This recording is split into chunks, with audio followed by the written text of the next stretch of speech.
Na verdade, será assunto para o mês passado, mas no mês passado eu tinha fechado o mês falando sobre família. Então nós vamos falar hoje sobre a ascensão do nosso Senhor e Salvador Jesus Cristo. Abra sua Bíblia no livro de Atos dos Apóstolos, capítulo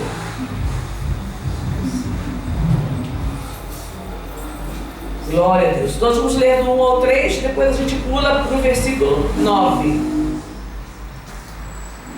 É a carta, o tratado, né, como ele diz aqui, que Lucas escreveu para o seu amigo Teófilo, contando acerca das coisas que aconteceram ali. Primeiro ele faz, narrando sobre Lucas, o Evangelho de Lucas, narrando sobre a vida de Jesus, e agora, após a morte de Jesus, até uma parte do tempo dos apóstolos. Fiz o primeiro tratado ao Teófilo, acerca de tudo que Jesus começou, não só a fazer, mas a ensinar, até o dia em que foi recebido em cima, depois de ter dado mandamentos pelo Espírito aos apóstolos que escolhera, aos quais também, depois de haver padecido, se apresentou vivo, com muitas e infalíveis provas, sendo visto por eles por espaço de 40 dias, e falando do que respeita ao reino de Deus. Versículo 9. E quando dizia isto, vendo-o eles, foi elevado às alturas, e uma nuvem o recebeu, ocultando aos seus olhos. E estando com os olhos fitos no céu, enquanto ele subia, eis que junto deles se puseram 2 varões vestidos de branco, os quais lhe disseram: varões galileus, por que estáis olhando para o céu? Esse Jesus que dentre vós foi recebido em cima no céu, há de vir, assim como para o céu o vistes ir.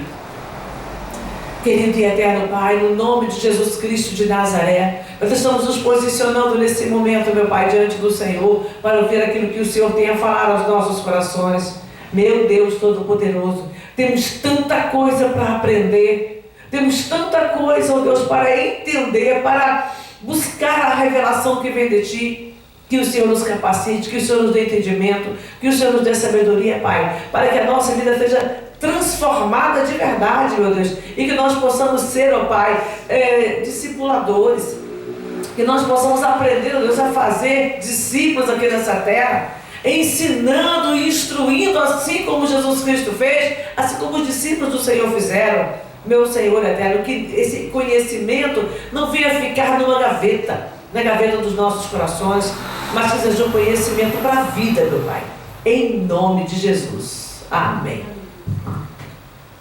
Pode sentar.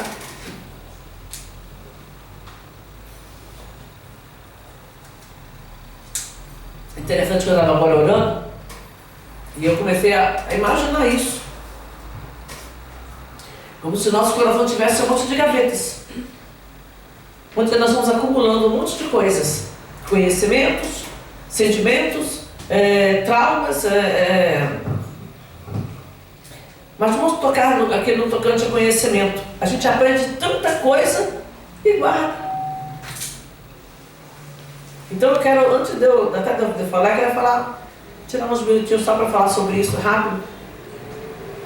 Esses dias eu falei também sobre conhecimento inútil, né? Nós estamos adquirindo lixo em abundância para a nossa mente e para o nosso coração. E a gente tem que se vigiar o tempo inteiro. Um monte de vídeo, um monte de mensagem, um monte de porcaria que não tem nada de proveitoso. Lixo que a gente vai colocando dentro, vai armazenando, vai enchendo o nosso coração de porcaria. E aí quando a gente vai orar, vai falar com Deus, não tem. A pessoa vai orar, e eu vi isso esses dias orando com uma pessoa, a pessoa vai orar, a pessoa ora 5 minutos, aí para, aí conversa com alguém, faz alguma coisa, faz outra, aí vai, aí ora mais um pouquinho. Não tem o que falar com Deus. Tem tanta coisa na cabeça, mas não tem o que falar com Deus. Então, nós precisamos vigiar nisso, tá? Precisamos muito vigiar nisso. E mesmo quando o conhecimento que nós adquirimos é conhecimento que vem do alto, ele não pode ficar restrito à nossa mente. A gente tem que aprender a compartilhar de alguma maneira. Isso é ser discípulo, isso é fazer discípulo. Então a gente tem que aprender a compartilhar esse ensinamento, esse conhecimento que nós estamos adquirindo, ele precisa ser compartilhado. Então vamos lá. Lucas, né? É um médico amado, um homem que andou com o apóstolo Paulo, fez várias viagens missionárias, pregando o evangelho, e ainda conseguiu tempo, porque para escrever hoje, pensa você pegar o livro de Atos hoje e escrevê-lo. Demora um pouquinho, né? Não é um livro tão pequenininho. Na minha Bíblia fica um pouco mais difícil, que é a Bíblia de estudo, tem muitos estudos assim no meio. Mas mesmo se você for só copiado, vai levar um tempinho. São 23 capítulos, não é isso? Não. 26, 27, aqui ó, estou até errando, 28, 28 capítulos. Quase 30 capítulos. Agora, aí você pensa assim, peraí, para escrever esses 28 capítulos, ele teve também que fazer umas pesquisas, teve que remontar fatos, porque você não guarda tudo direitinho, você vai organizar. Aí você lembra que depois você tem que escrever tudo à mão, né? Não tinha um caderninho assim fácil, não, era 24. 24, deixa eu ler 28 aqui, gente. 28 é o Mateus. Peraí, eu tô ficando. Ó. Ah, legal, eu mudei a Bíblia. Estou achando estranho, falei, peraí. Eu achei estranho e não voltei para corrigir. Não, Atos 28, gente, pelo amor de Deus. Falou Lucas. Não, Lucas escreveu. Agora eu falei assim, peraí, eu estou perdida já aqui. Lucas, porque eu estou falando de Lucas, porque Lucas escreveu o livro de Atos. Não que seja o Evangelho de Lucas. Nós estamos falando sobre o livro de Atos. Então pensa, para ele escrever esse livro de Atos dos Apóstolos, ele teve que fazer pesquisa, ele teve que guardar, relembrar fatos, porque certamente nem todas essas situações ele estava presente, alguns fatos foi conhecimento adquirido. E aí depois você tem que escrever tudo isso em papéis, né, tinta. Não era como hoje você pega uma esferográfica, você tem que ir molhando na tinta lá e fazendo. Então tinha toda uma dificuldade, mas ele fez isso e fez com inteligência, com esmero, com qualidade, para que isso alcançasse um amigo dele. Não é isso? Ele manda isso tudo aqui para quem? Para um amigo dele chamado Teófilo. Às vezes a gente olha, mas eu vou fazer esse trabalhão todo para... Não, ele fez para um amigo dele.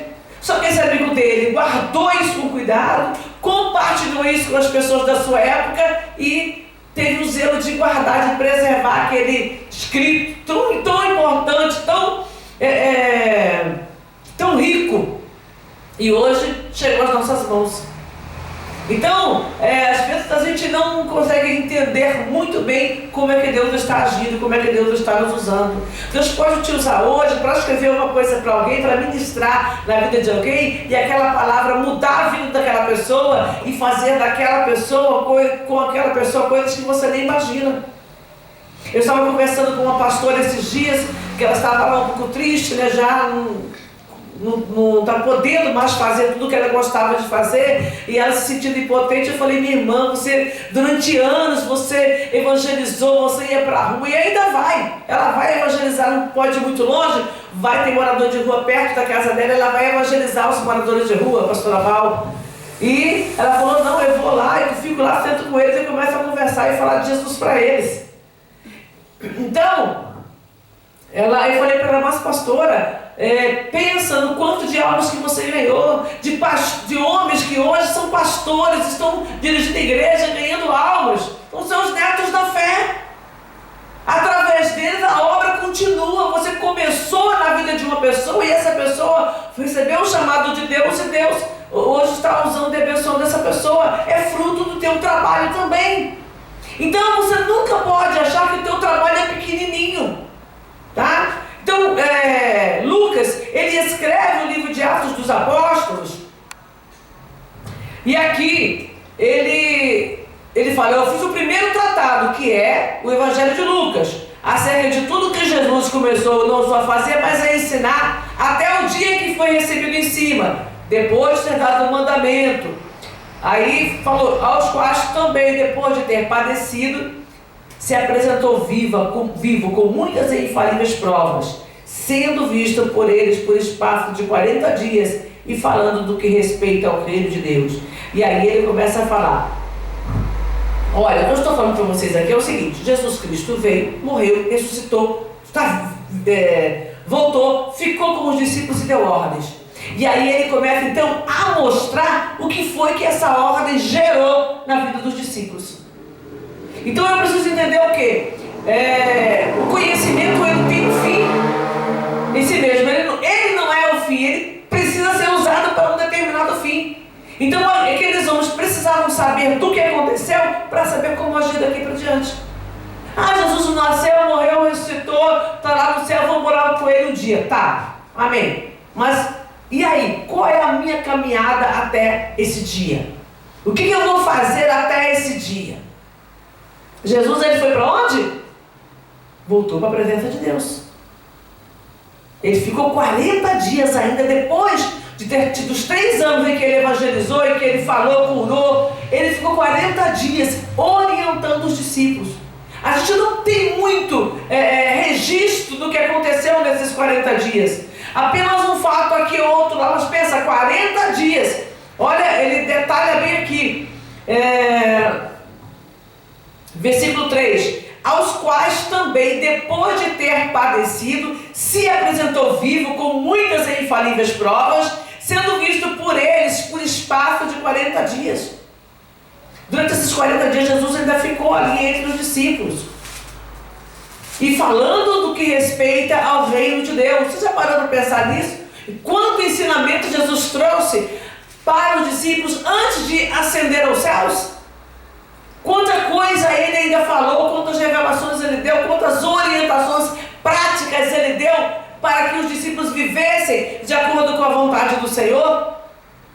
E olha, que aí depois Jesus Cristo é levado aos céus, aí passa mais uns dias, eles ficam ali buscando, chegam à festa de Pentecostes, o Espírito Santo vem, e aí todo aquele conhecimento, todo aquele aprendizado que eles tiveram durante os 3 anos que estiveram com Jesus, durante aqueles 40 dias antes da ascensão, aí eles podem colocar em prática, porque agora eles vão ter o conhecimento, aliás, a experiência lá atrás, junto com o conhecimento, mais esse conhecimento durante esse período, e agora revestidos do Espírito Santo eles vão colocar em prática. Que coisa linda! Que coisa linda, porque hoje, às vezes eu paro para pensar sobre isso. Jesus, depois de ter morrido, para os discípulos foi um baque muito grande. Para os que aguardavam que Jesus viesse reinar, foi um baque muito grande. E aí quando ele morre, ele ressuscita. Ele não somente se mostra que ressuscitou, mas ele fica durante 40 dias interagindo com aqueles homens. Aparecendo para eles, conversando com eles, falando com eles. Durante esses 40 dias, para que não ficasse uma coisa assim surreal. Às vezes acontece uma coisa com você e aquilo é tão surreal, tão estranho, que você depois fica se perguntando, será que aconteceu mesmo? Será que eu não estou imaginando isso? Será que eu não criei essa memória na minha mente porque era uma coisa que eu queria? Então, 40 dias aparecendo para um, para outro, conversando, apareceu para os discípulos do caminho de Emaús, apareceu para os apóstolos, para os que estavam ali no cenáculo, tinha aparecido primeiro para as mulheres lá no sepulcro, mas ele apareceu ainda para outras pessoas. A Bíblia diz que cerca de 500 pessoas viram Jesus nesse período. Então, para que depois eles tivessem essa confiança, puxa vida, né? Vamos poder conversar, eu posso conversar com você, eu posso conversar com a irmã ali, posso conversar com a outra, porque, olha, ela também conversou. Ô Raquel, você lembra, Raquel, o que Jesus falou para mim? Você lembra ali, Estela? Você lembra, o Paulo? Você lembra, André? Você lembra, Fulano? Você lembra? Então, assim, a gente começa a falar com as pessoas que tiveram a mesma experiência, que ouviram as mesmas coisas e que puderam, então, que podem compartilhar comigo. Isso faz com que a nossa fé seja aumentada. Quando você vive uma experiência muito forte, às vezes você quer conversar com alguém sobre aquela experiência, mas não dá, porque a outra pessoa de repente entender o que você está falando. Mas quando você conversa com uma pessoa que viveu a mesma experiência que você consegue trocar experiências e até entender melhor aquilo que passou. Isso seja para coisas boas, para coisas ruins. Como você foi no casamento, numa festa, ou você estava no meio de um acidente, envolvido num acidente, é mais fácil você conversar com as pessoas que estavam ali e que viram e que pode te ajudar nas lembranças do que com uma pessoa que não estava. Então, agora uma coisa que é importante acerca da ascensão de Jesus. Vamos reler o versículo 9. E quando dizia isto, vendo-o eles, foi elevado às alturas, e uma nuvem o recebeu, ocultando-o aos seus olhos. Eles viram Jesus ir para o céu. Gente, que coisa tremenda. Duas coisas que eu vejo assim, importantíssimas no fato deles verem. Porque Jesus ir para o céu, ele podia ter ido sem ninguém ver. Não podia? Precisava de testemunhas, porque ele é Deus. Mas os discípulos tinham tido uma experiência traumática, vamos dizer assim, vendo Jesus Cristo lá na cruz. Vendo aquele que liderava aqueles homens, aquele que fazia maravilhas, aquele que é filho de Deus, vendo ele no madeiro. Agora esses discípulos precisavam também de uma outra experiência muito forte para impactá-los, para que eles pudessem perseverar na fé. Às vezes nós precisamos de você não vai apagar aquela lembrança anterior, que em parte foi traumática para ele. Vou dizer em parte porque tinha o cumprimento, né? Era o cumprimento do que a palavra dizia.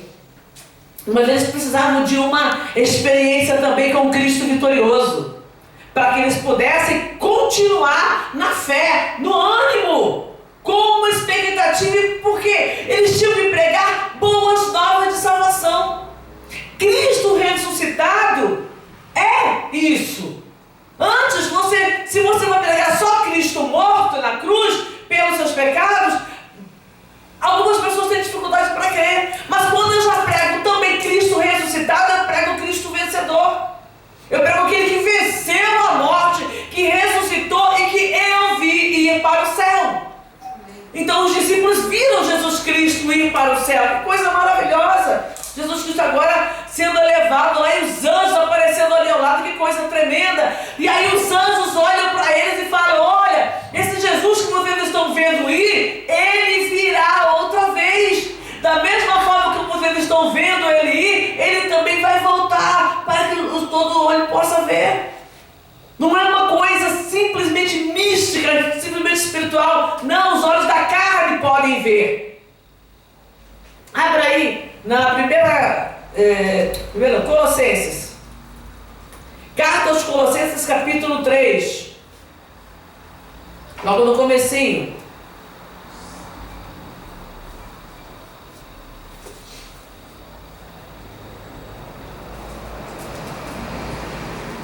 Portanto, se já ressuscitastes com Cristo, buscai as coisas que são de cima, onde Cristo está assentado à destra de Deus. Porque quando ele ressuscita, quando ele é assunto aos céus, ele vai ficar no lugar que ele pertence, que é a direita de Deus. Agora você já morreu e já ressuscitou com Cristo. Porque quando eu creio na morte de Jesus Cristo e na ressurreição dele, a palavra diz que eu também ressuscitei com ele. Eu morri ali no Calvário com ele, os meus pecados morreram ali e eu ressuscitei com ele. Agora, se eu ressuscitei com ele, se você já ressuscitou, busque agora as coisas que são de cima. Para de viver esse mundo aqui da terra. Para de viver segundo o sistema desse mundo. Para de se amoldar a esse mundo. Comece a buscar as coisas que são do alto. O que é do alto? É santidade, é pureza, é expectativa de uma vida eterna com Deus. Então agora eu vou deixar de buscar, porque segundo a carne eu vou viver aqui na terra, eu vou estudar, vou me formar, vou trabalhar, vou fazer o que eu tenho que fazer, sem nunca esquecer que isso que é temporal.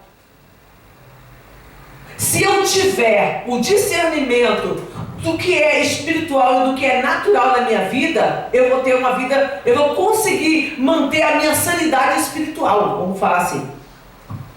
Por exemplo, naturalmente você nasce, cresce, estuda, casa, tem seus filhos, tem a sua vida natural aqui na terra. Um de uma maneira, outro de outra, não necessariamente nessa ordem, não necessariamente todos têm o mesmo caminho, cada um escolhe. Mas eu vou viver aqui nessa terra, compreendendo que tudo isso aqui é de passagem. Que tudo isso aqui vai acabar. O que não vai acabar é a minha vida espiritual. O meu ser espiritual não vai terminar quando eu for para a sepultura. Então, ao mesmo tempo que eu preparo a minha vida aqui, eu preparo também a minha vida com Deus. Porque da mesma forma eu vou também subir. Eu já ressuscitei com Cristo, eu tenho que lembrar sempre das coisas que são do alto. Porque Jesus Cristo foi e eu vou também para onde Ele foi. Então eu tenho que me preparar para estar lá. Nessa terra aqui, você muitas vezes se prepara simultaneamente para várias coisas. Uma coisa que você vê muito na vida do jovem. Ele está estudando e muitas vezes assimilando o casamento, né, que você vai estar o preparativo do casamento com o preparativo para terminar. Não, terminar minha faculdade, enquanto isso eu estou organizando as coisas para o casamento, mas eu estou lembrando da história do Renier, que eles estavam nessa situação. Eles já terminaram e eles esperando concluir a faculdade para casar. Então vai organizando as coisas, quando terminou a faculdade no começo do ano, em setembro já casaram. Então é isso, você consegue fazer, você não consegue fazer plano em duas áreas? Às vezes você está estudando, mas você também está buscando um aperfeiçoamento profissional. Aí eu lembro das meninas, Paulo, Raquel, os três fizeram um curso profissionalizante durante o ensino médio. Porque terminou o ensino médio, tem que ir para o trabalho, para poder pagar a faculdade. Então elas acabaram fazendo, as três fizeram durante o ensino médio, fizeram um curso profissionalizante para preparar para o trabalho. Porque depois você tem que trabalhar para pagar a faculdade, mesmo que, graças a Deus, tiveram bolsas, mas tem um monte de despesas. Então você consegue fazer duas coisas na sua vida. Você consegue fazer três coisas na sua vida, porque nesse meio tempo você está servindo a Deus, você está construindo novas amizades. Quantos estão acabam indo até para o exterior para estudar, fazer um intercâmbio, ou até para fazer uma pós, e você está conciliando isso com a sua vida afetiva, com a sua vida familiar, com a sua vida espiritual. E você vai conciliando um monte de coisas e vai aprendendo a lidar com tudo isso sem, muitas vezes, abandonar um lado, tentar organizar. E entre essas coisas que eu preciso organizar no decurso da minha vida está a minha vida espiritual, a minha vida com Deus. Quando eu casei, eu vim para São Paulo, meu esposo, nós dois fazendo a obra, mas daqui a pouco vieram as filhas. Então eu já tinha que organizar a vida familiar, a vida de mãe, com a vida de esposa, com a vida da igreja. Aí começamos a trabalhar, fazendo pequenos trabalhos, que eu não queria ficar fora muito tempo de casa. Então eu dava um jeito daqui e dali para que eu pudesse ter tempo de ver meus filhos crescer. Porque era uma coisa que eu queria, ter filhos, eu queria ver elas crescer. Então eu tive que me organizando nesse momento. E sem deixar de cuidar da minha vida espiritual. Amém? É isso que a gente precisa aprender. Porque a palavra aqui manda você, olha aqui, olha. Portanto, se você já ressuscitou com Cristo, busque as coisas que são de cima, aonde Cristo está sentado. Pense nas coisas que são de cima e não nas que são da terra. Eu já estou morta para esse mundo. Eu tenho que pensar nas coisas que estão de cima, mas eu vou ter que equilibrar isso de alguma maneira. Não adianta eu querer sair da realidade, ficar lá no monte, virar um ermitão e ficar lá só procurando as coisas. Não! Eu vou ter que conciliar como é a minha vida aqui na terra. O que eu tenho que fazer aqui nessa terra? Para que eu possa conciliar a minha vida terrena com a minha vida espiritual. Eu vou ter que cuidar da minha vida espiritual. O que você está fazendo para cuidar da sua vida espiritual? Você vem à igreja, você ouve a palavra. Você em casa, você ora, você separa um tempo para buscar Deus, para fazer o jejum, para meditar um pouco mais naquilo, ouvir coisas espirituais, palavras que edificam. Não é isso? A gente vai, está em casa, foi ontem, pastor saiu fazer o serviço e eu estava em casa, trabalhando, e na parte da manhã eu estava trabalhando, na parte da tarde fui dar uma faxina, e aí na parte da manhã eu trabalhando não dá para ouvir muita mensagem, porque senão eu nem consigo me concentrar no trabalho nem na mensagem, mas aí eu pus os louvores, louvor não atrapalha. Aí fiquei a manhã inteirinha trabalhando ali no computador, mas com o louvor ligado. Aí depois do almoço, às 3, 4 horas, eu falei, agora eu vou parar o serviço aqui e vou fazer faxina. Aí eu falei, agora dá para fazer colocar umas mensagens aqui. Aí fiquei colocando mensagem para ouvir, aí depois o pastor chegou também, aí eu terminei de fazer a faxina, aí ficamos até meia-noite e meia ouvindo mensagem. Aí um entrava no outro, saía um entrava no outro. Eles já aprendendo ali, ouvindo homens e mulheres de Deus que estão ministrando a palavra. Aí eu acabei nem gravei a reflexão, já tão tarde, já falei, agora já. Até eu parar para pensar que eu vou gravar, que eu não fiz, não separei nenhum texto, estava tão ligada que eu não separei nada. E aí, por quê? Porque é minha vida espiritual.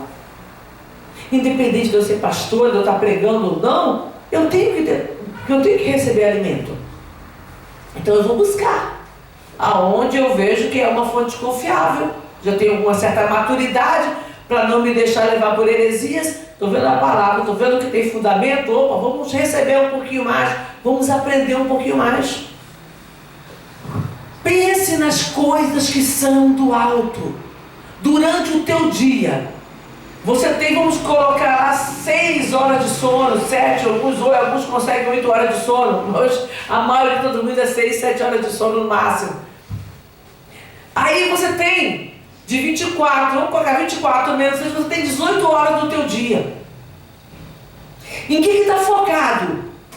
Na maior parte do tempo atualmente. É nas coisas de Deus? Você consegue lembrar das coisas de Deus? Você consegue pelo menos meditar em um versículo durante o dia? Mesmo que você não leia, um versículo que você já ouviu, que você conheça, você consegue parar aí durante um dia, meditar em um versículo? Pensar nas coisas de Deus, nas coisas de cima, só é isso. É você começar a lembrar das coisas de Deus. Espera aí, não se tem aquela música lá, eu quero ter uma mensagem interessante. Você está lá e está pensando naquilo que você ouviu. Você ouviu a palavra, essa palavra aqui de hoje.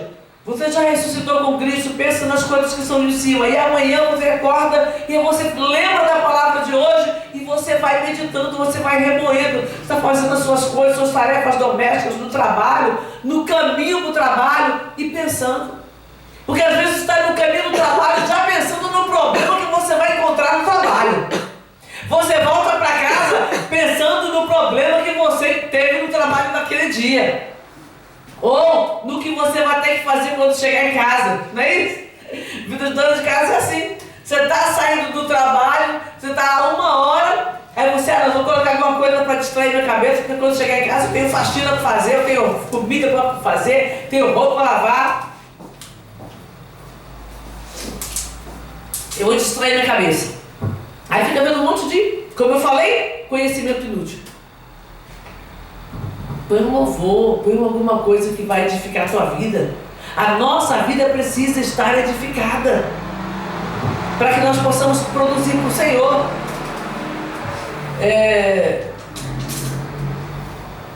Então veja bem, não importa se o momento que você está vivendo se ele é de luta ou se ele é de vitória, se é de doença ou se é de saúde, se ele é de problemas financeiros ou se é um momento de prosperidade que você está vivendo.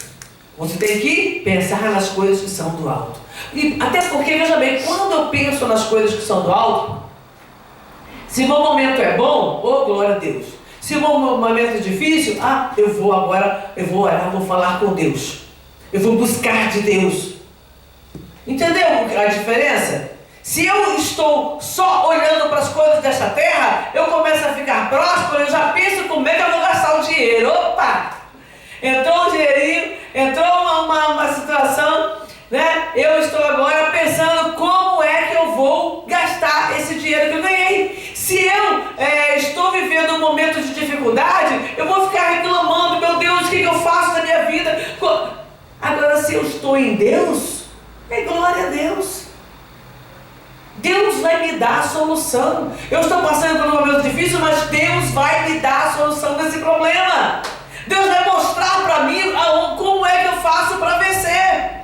Eu preciso entender isso. Quanto mais eu estou com o meu pensamento, com a minha mente no Senhor, mais facilidade eu vou ter para resolver os problemas e para me alegrar nas vitórias e para saber como agir diante das vitórias, porque você não precisa saber só como agir na hora da adversidade, você precisa saber como agir na hora da luta,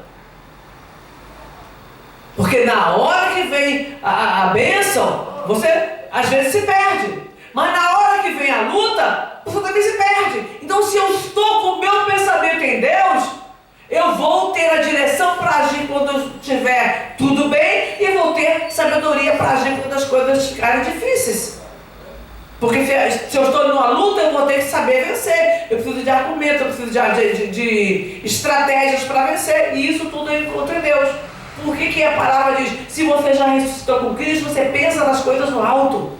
Agora você é nova criatura, você vai agir como quem está aguardando a vinda do Senhor. Jesus Cristo foi para a glória, Ele está lá esperando a gente.